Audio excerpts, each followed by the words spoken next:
for today's video, so ituturo ko naman kung paano magbayad online ng ating tax due.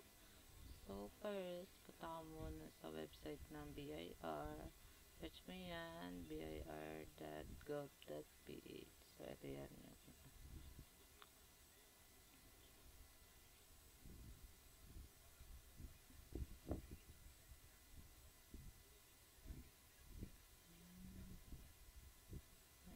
so, punta tayo dito sa e-services.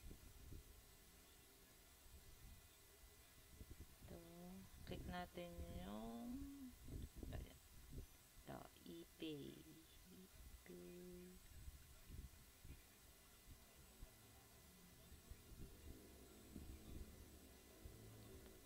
So, dito tayo sa MYEG. Dito kasi ako lagi nagbabayad ng mga tax ng clients ko. Ito, pay taxes online. Login. So, email address. Continue with Google na lang.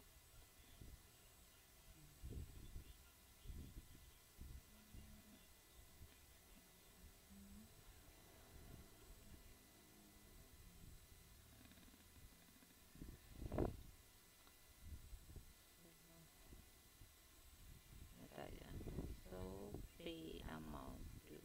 So, ang babayaran ko ay yung tax due ng isa kong client. So, dito yan. Yan natin yung info. So, ang total tax payables niya ay 662. Tayo dito. 662. So, yung TIN number niya, dito rin natin yan makikita. Yan.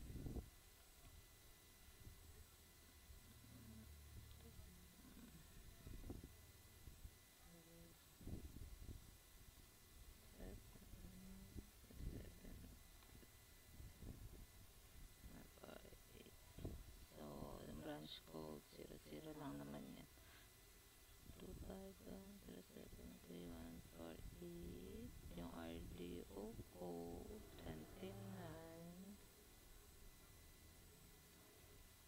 Yan natin yan. So, ito yan. Form series. So, dito tayo sa ang babayaran natin ay yung 170Q. Form type. Dito tayo 170Q. So, yung return period ng third quarter ay 9/30/2025. So, ito yung last day ng third quarter. So, which is September 30, 2025. So, double check natin to. Amount, TIN number, RDO codes, kasi bawal magkamali dyan. 073148, RDO code 29. So, yung tax payables niya, 662. Okay na. 073148. Click next. So, insert email. So, email kasi nila yung ginagamit ko. janD8@gmail.com. Ganyan.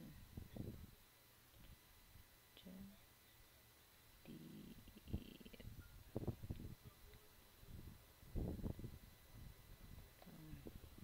Double check ulit. Double N, double E. Double N, double E.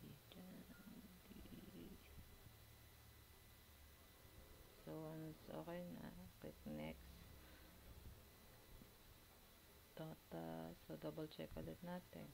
2510738.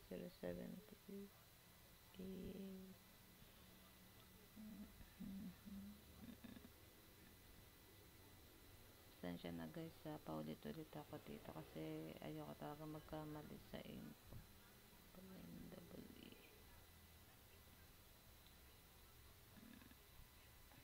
So, once okay na, accept, confirm, and pay. Nadala ko pa yata. Ito mahirap dito eh, kaya mas gusto ko sa cellphone.